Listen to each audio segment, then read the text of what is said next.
가장 두려웠던 시기는 언제였습니까? 내 삶의 혼란과 불안과 걱정과 염려로 내가 믿고 의지하고 있었던 나의 근본들이 뒤흔들릴 때, 그래서 내일에 대해서 불안하고 두려웠던 그때가 언제였습니까? 앞으로도 분명히 우리 인생에 그런 시간들이 다가오게 될 것입니다. 그 혼란스러운 상황 속에서 어떻게 빛을 발견하고 어떻게 다시 일어설 수 있을까요? 오늘 본문의 말씀은 이사야가 하나님으로부터 소명을 받는, 하나님을 깊이 경험하는 이사야의 예배라 할 수 있는 본문입니다. 본문은 우시아가 죽던 해라, 이렇게 그 배경을 설명하고 있습니다.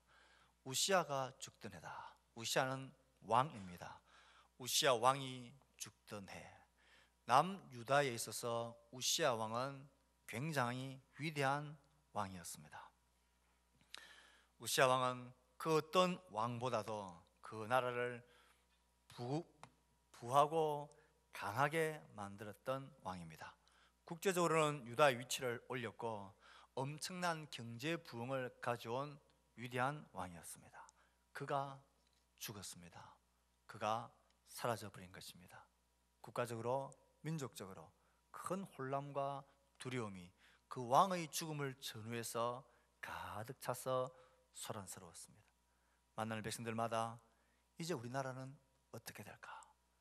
이제 우리의 앞날은 어떻게 될까? 누가 우리를 보호하고 누가 우리를 이끌어가고 누가 우리를 먹일 것인가? 이제 이 나라의 앞날은 어떻게 될까?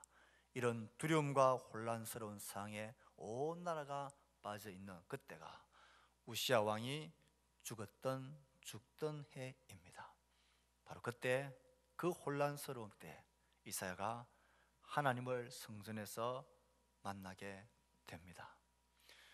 우리의 삶에도 우시아가 죽던 해와 같은 이런 혼란스럽고 불안하고 두려운 상황 속에 빠져들어갈 때가, 직면할 때가 있습니다.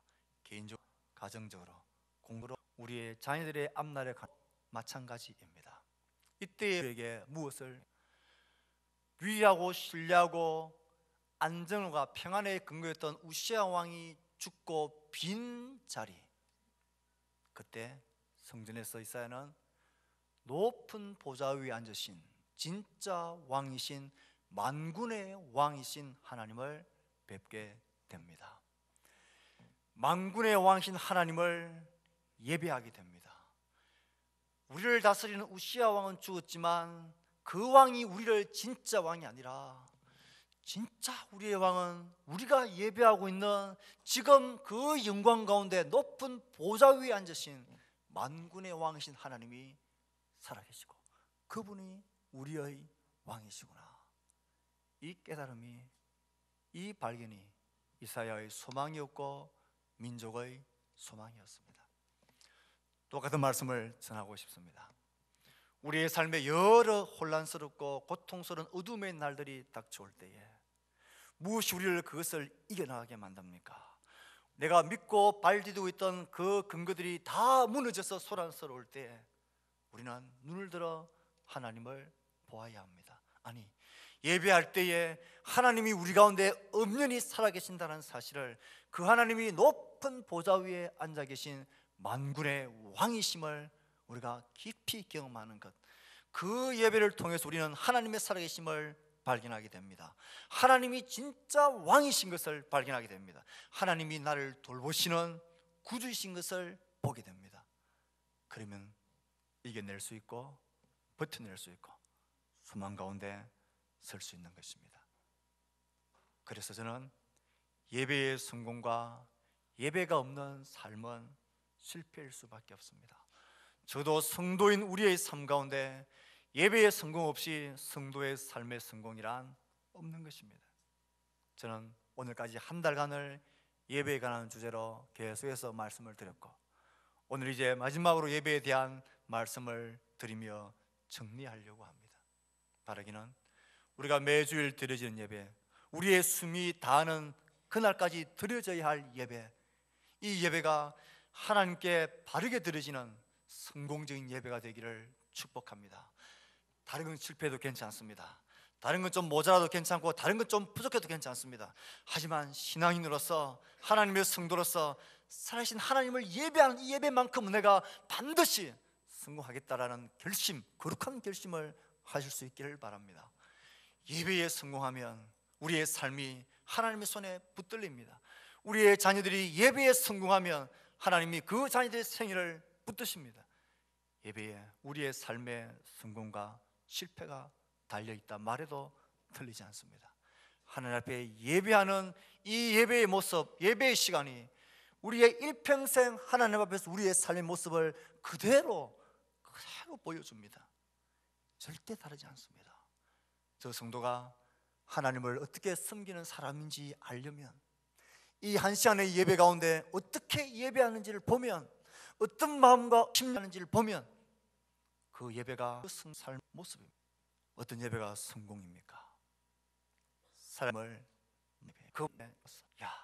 하나님이시구나, 하나님을 경험하는 것. 어떤 찬양이든 어떤 말씀이든 어떤 기도든 어떤 순서든지 간에 하나님을 내가 경험한다면, 하나님이 정말 내 가운데 말씀하시는구나, 하나님이시구나 경험한다면, 하나님을 만난다면 그 예배는 성공입니다. 하나님을 만나기 위해서 우린 하나님에 대한 기대감을 준비해야 합니다. 어떤 사람이 하나님을 기대합니까? 하나님을 열망합니까? 하나님을 향하여 굶주린 사람입니다. 어떤 사람이 굶주립니까? 어떤 사람이 배고픈 자입니까? 깨어진 자에 대한 실체를 정확하게 아는 사람, 나는 정말로 이사야의 고백처럼 망한 자라는 것을 아는 사람, 나의 한계를 절감하는 사람, 하나님 없이는 안 되겠다라고 깨닫는 사람, 그가 하나님을 갈망하고 기대하고 그런 사람이 하나님을 만납니다. 예배의 관중이 되어서는 안 됩니다. 예배의 선수가 되셔야 합니다. 실제로 내 삶과 내 삶 전 인격을 하나님께 드림으로 우린 예배에 참여하고 예배의 선수가 될 수 있습니다. 내 모든 소유의 주재권을 대표해서 우린 하나님께 헌금하며 우리의 삶을 하나님께 드립니다. 내 생애와 삶을 대표해서 우리는 시간을 하나님께 드림으로 예배합니다. 이렇게 하나님을 예배할 때 우리는 하나님께 찬양으로 반응한다 했습니다. 온 마음으로 큰 소리로 하나님을 찬양합니다. 그리고 마음을 들여 하나님께 감사의 제물을 드림으로 하나님을 예배하는 감사의 반응을 우리는 예배 중에 한다 그랬습니다. 오늘 저는 마지막으로 우리가 하나님께 드려질 반응들이 있습니다. 이사야가 이 혼란스러운 가운데 높이 계신 하나님을 배웠고 그 하나님의 거룩하심을 배웠고 하나님께 반응했던 그 반응이 오늘 우리가 예배할 때마다 드려지는 반응이 되어야 할 것입니다. 이사야의 예배의 모습을 생각해 보십시오. 그는 하나님을 봅니다.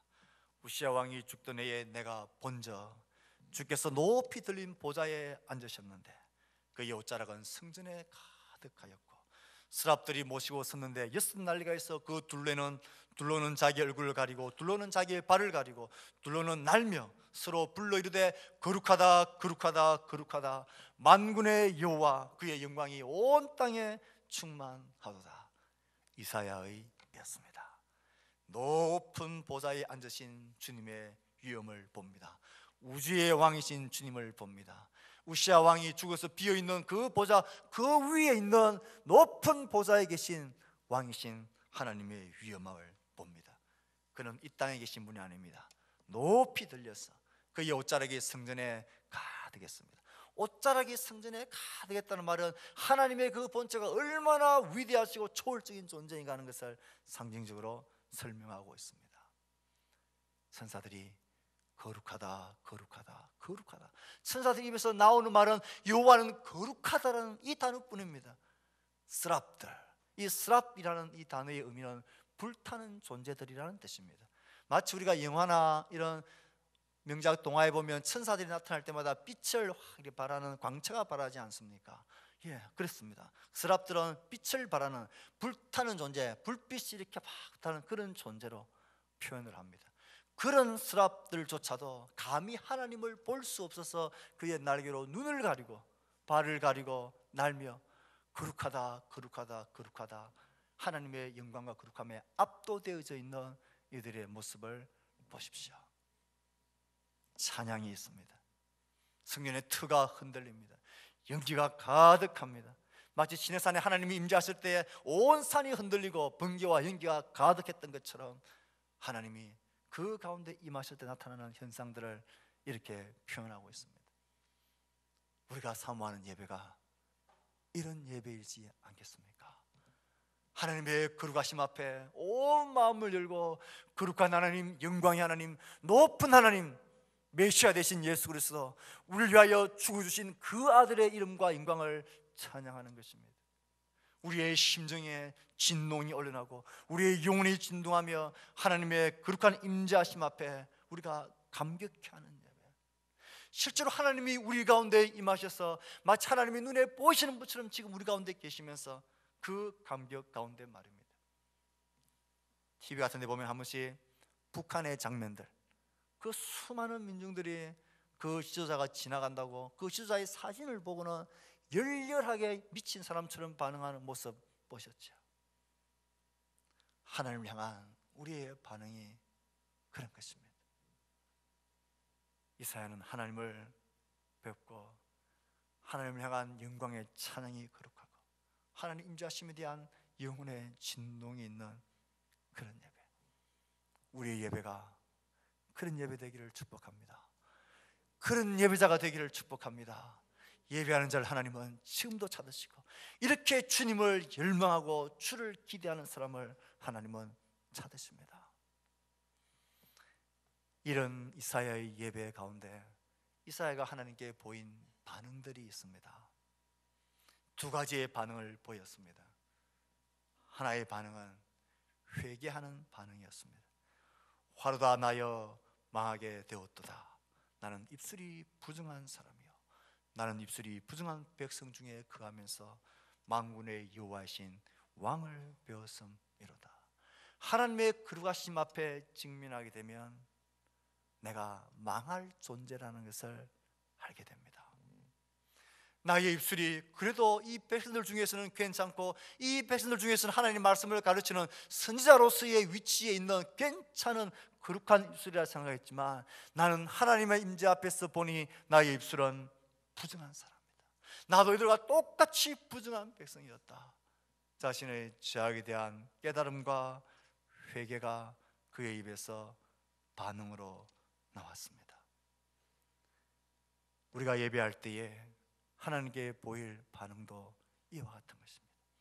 우리가 예배 자리에 나와 딱 앉아서 주의 이름을 부르고 영광을 찬송할 때에 하나님의 거룩하심 앞에 나는 망한 존재다 라는 자기 인식을 가지는 것, 그래서 나는 죄인이고 입술이 부정한 자입니다 고백하는 이 고백이야말로 하나님의 임재하심에 대한 우리의 자연스러운 반응입니다.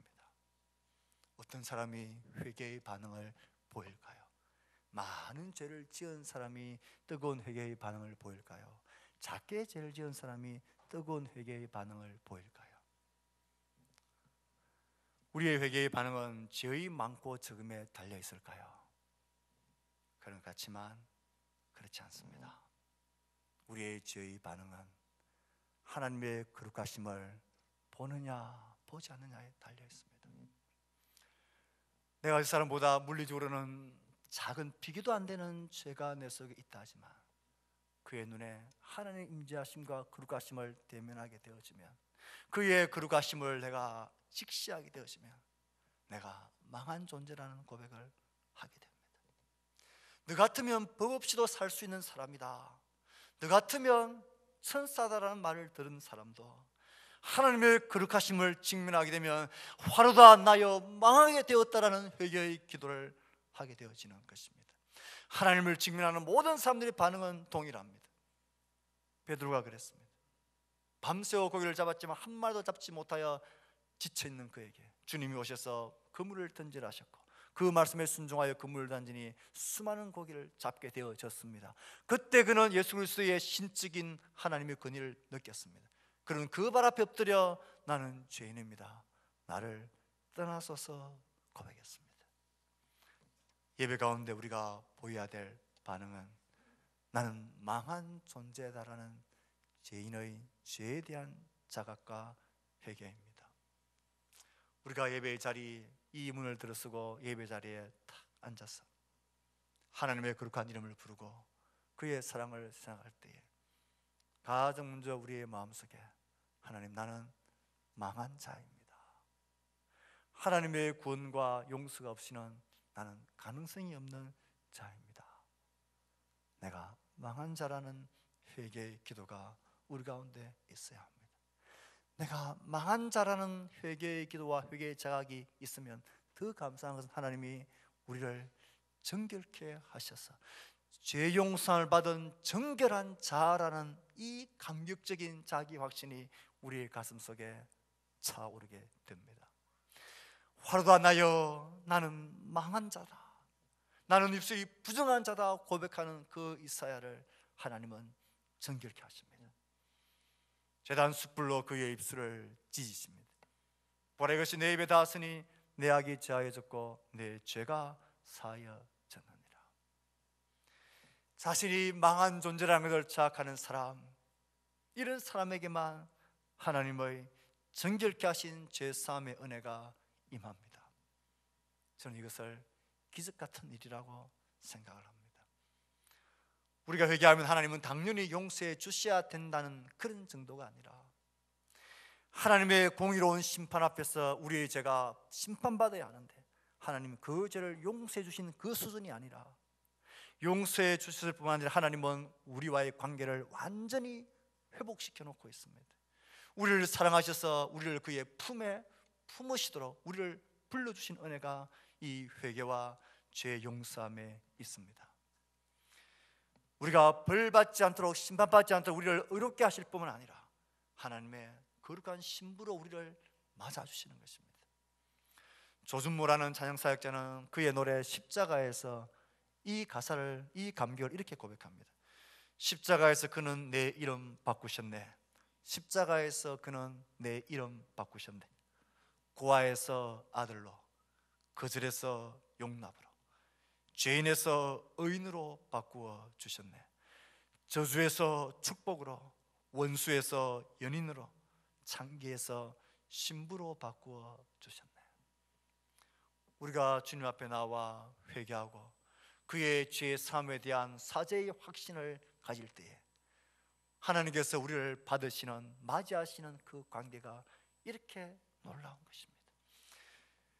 용서받은 죄인 정도가 아니라 우리를 그 자리에서 끌어올려서 나의 거룩한 신부로서 하나님 우리를 맞이해 주시는 것입니다. 그러니 이 예배가 얼마나 소중하고 감격적입니까? 우리가 예배에 나와서 하나님의 영광의 찬송을 하며 그의 거룩하심을 찬송하고 난 이후에 우린 사죄와 참회의 기도를 드리는 시간을 가집니다. 망한 존재로서의 나의 모습을 하나님 앞에 자복하는 것입니다. 그의 거룩하심과 그의 말씀을 비할 때 내가 얼마나 망한 존재인가를 자복하는 것입니다. 그리고 그 죄의 사함의 확신을 가지고 내가 얼마나 하나님의 사랑받는 존재인가에 대한 감사의 고백이 함께 드려지는 것입니다. 그러면 하나님은 기억도 안 하시고 매 주일마다 하나님은 우리를 새롭게 그의 거룩한 신부로 우리를 세워주십니다. 죄 사함의 은혜를 받는 이 기쁨과 감격이 우리의 예배 때마다 회개의 반응으로 드러나야 합니다. 이렇게 회개할 때 하나님은 우리 가운데 놀라운 정결함을 주시고 이렇게 정결함을 되어진 사람을 하나님은 부르십니다. 그리고 그에게 소명을 주시고 이를 감당하도록 은혜 내려 주십니다. 이사야가 하나님께 보였던 두 번째 반응은 무엇입니까? 회개함으로 말미암아서 망한 자와 구속받아 정결케 되어진 자에 대한 깊은 감격과 확신이 있으면 우리 가운데 변화되어지는 현상이 나타납니다. 그 변화는 이런 것입니다. 하나님의 말씀이 들린다는 것입니다. 하나님의 마음을 알게 되는 변화가 일어나게 됩니다. 이사야는 듣습니다. 내가 또 주의 목소리를 들으니 주께서 이르시되 내가 누구를 보내며 누가 우리를 위하여 갈고 하시니 그때 내가 이르되 내가 여기 있나이다. 나를 보내소서.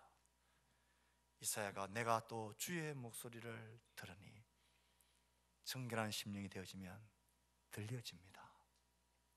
하나님이 말씀하지 않아서 못 듣는 게 아니라 우리의 심령이 정결치 못하여서 듣지 못한 것입니다. 왜 하나님은 나에게 말씀하지 않으실까? 왜 하나님은 나에게 그의 구원의 손길을 펼치지 않으시는 걸까? 하나님 우리에게 말씀하십니다. 나의 손이 짧아서 그런 것도 아니고 나의 귀가 어두워서도 그런 것이 아니다. 너와 나 사이에 죄가 가로막고 있어서 그렇다 하십니다. 하나님의 말씀이 들리지 않으십니까? 하나님의 능력의 손길이 멀리만 느껴지십니까? 하나님과 나 사이를 가로막고 있는 정결치 못한 우리의 마음과 우리의 심령을 회개해야 합니다. 정결되어지면 들려집니다. 정결되어지면 하나님의 말씀이 들리고요, 하나님의 마음이 우리 가운데 다가와지게 됩니다. 이 부르심은 정결케 되어진 심령, 죄 사함을 구하는 심령, 내가 망한 자이고 내가 하나님 앞에 죄 용서를 받은 은혜인 자를 아는 사람에게 들려집니다. 이 말씀이 들려지기 시작하면 우린 그 들려진 말씀에 헌신과 결단으로 반응하게 됩니다. 성공적인 예배에 우리가 보여야 할 반응은 헌신과 결단의 반응입니다. 그때 내가 이르되 내가 여기 있나이다. 나를 보내소서. 하나님, 내가 있지 않습니까? 지금까지 내가 그것을 듣지 못하고 깨닫지 못해서 하나님 못했는데 이제 내가 알겠습니다. 주님이 나에게 하시는 말씀을 알겠습니다. 주의 마음의 의도를 내가 알겠습니다. 하나님, 내가 그렇게 하겠습니다. 나를 보내주소서. 헌신과 결단의 반응을 보입니다. 우리는 설교가 마친 이후에 이 헌신과 결단의 반응을 위한 기도를 합니다. 하나님께서 예배를 통하여 우리 가운데 들려주시고 보여주시고 알게 하신 하나님의 말씀과 하나님의 마음을 잃어버리지 않도록 헌신하고 붙드는 것입니다. 왜 헌신과 결단을 하게 하실까? 우리가 헌신하고 결단해야 될 내용이 그렇게 만만한 것들이 아니기 때문입니다. 하나님께서 우리에게 들려주시는 우리의 삶에 대한 그의 말씀과 마음은 순풍에 돛단 듯이 그냥 뒤에서 우리가 복받도록 밀어주는, 그렇게 앞서를 밀어주시는 이런 말씀들이 대부분 아닙니다. 하나님 우리에게 깨닫게 하시고 들려주시는 마음과 말씀은 대개는 세상을 거스르며 가라는 말씀입니다. 대개는 높아지기보다는 낮아지라는 말씀입니다. 대개는 성공하라기보다는 세상적으로는 실패 같지만 낮아지고 섬기는 자가 되라는, 자기를 부인하라는 말씀입니다. 그래서 우리에게는 헌신과 결단으로 이것을 붙드는 게 필요합니다. 이사야에게 들려주신 하나님의 소명은 참으로 충격적이었습니다. 대개 선지자의 소명이라면 죄 많은 그 백성들이 가서 하나님의 말씀을 선포해서 그들이 뉘우치고 회개하고 돌아와서 구원을 얻게 하라는 이런 소명이어야 하는데, 이사야의 소명은 그 반대였습니다. 백성들이 길을 막고 마음을 둔하게 함으로 그들이 고침받지 못하도록 가로막으라. 요약해보면 그들이 회개하지 못하도록 하라는 것입니다. 하나님 어느 때까지 이런 말을 해야 됩니까? 그 백성들이 불타고 잡혀가고 완전히 쫄딱 망할 때까지 그렇게 해라. 그렇게 하고 나면 남은 자들이, 전심으로 나를 구하는 자들이, 그런 새로운 시들이 일어나게 될 것이다. 그때까지 너의 마음이 아프지만 그 사역을 너가 해라. 이게 이사야가 받은 소명입니다. 그의 소명은 추종자를 만드는 소명이 아니라 그를 죽이려는 추격자를 불러 모으는 일이었습니다. 참된 치유를 위해서는 수술대에서 그 배를 칼로 잘라내야 되는 그런 사명을 해라고 말씀하셨습니다. 세상에서 말하는 소위 성공을 위하나 성공주의와는 정반대되는 소명, 세상의 정신을 거스르고 사람의 인기와는 정반대되는 길을 향한 소명이었습니다. 우리를 향한 하나님의 마음과 말씀이 되게 이와 같은 성질로 들려진다는 것입니다. 쉬운 게 아닙니다. 그래서 헌신이 필요합니다. 그래서 각오하고 결단하며 기도하며 주의 도우심을 구해야 하는 것입니다. 순종의 삶을 살아가는 것은 한순간의 감정으로 되지 않습니다. 매번 결단하고 헌신하는 삶을 통하여 가능합니다. 우린 예배 시간에 이런 위대한 결단을 하는 것입니다. 때로는 세상적으로 볼 때는 위험한 결단을 하는, 그래서 주를 따르기를 다짐하는 헌신과 결단을 하며 하나님, 우리는 하나님을 섬기는 하나님의 백성으로 살겠습니다. 그 헌신과 결단하는 것이 예배입니다. 이 헌신과 결단이야말로 우리의 삶을 하나님의 사람으로 바꿔놓는 능력의 출발점이 될 것입니다. 말씀을 맺을까 합니다. 우리 모두가 예배에 성공하는 사람이 되어야 합니다. 예배에 반응해야 합니다. 찬양과 마음을 드리는 감사로 하나님께 반응할 뿐만 아니라 회개의 반응으로 망한 자라는 자각의 현실과 그런 내가 하나님의 용서받아 소명받은 자로서의 감격스러운 자각이 우리 가운데 있어야 합니다. 그리고 하나님이 들려주시는 그의 말씀과 그의 마음을 엿보게 될 때에 그 일을 붙들고 내가 순종하고 헌신하고 결단하겠다라는 위대하고도 위험한 결단과 결심을 하는 것이 예배입니다. 그래서 예배는 하나님의 백성들이 모여서 드리는 것입니다. 그래서 예배는 하나님의 백성이 하나님의 백성으로 세상을 거스르며 하나님 위험한 존재로서 살겠다라는 다짐을 각오를 하는 것이 예배입니다. 그런 예배를 통하여 우리는 하나님의 능력을 보게 될 것입니다. 예배는 하나님을 보고 나를 보고 나의 소명을 보고 그리고 각오하고 헌신하며 순종의 길을 내가 걸어가겠다라는 다짐과 결심입니다. 그러나 두려워하지 마십시오. 회개와 헌신의 반응은 우리의 예배가 아파하며 가슴을 치며 고통하는 그런 예배로 시작하지만 하나님께서 우리 가운데 함께 하셔서 그의 능력과 영광으로 그 멋진 소명의 삶을 힘있게 걸어가도록 우리를 격려하시며 우리를 축복하시는 것으로 마무리가 되어집니다. 우리 모두가 하나님을 진짜 예배하는 성도가 되시기를 축복합니다. 예배에 성공해야 합니다. 예배에 성공하기 위해서는 좀 일찍 일어나십시오. 그리고 지난 밤을 늦게 주무시지 마십시오. 우리의 자녀들의 삶 가운데 예배가 빠져버리고 예배가 실패해버리면 이 자녀들의 성공은 없습니다. 성공 같아도 그건 절대로 성공이 아닙니다. 그건 실패입니다. 사랑하는 부모 여러분, 성도 여러분, 살아진 하나님을 예배하는 살아있는 성도가 될 수 있기를 진심으로 축복합니다. 아멘. 우리 이 말씀을 생각하며 우리 다짐하고 결심하는 그런 기도를 우리 각자의 목소리로 하나님께 드리며 나갑시다. 기도하겠습니다.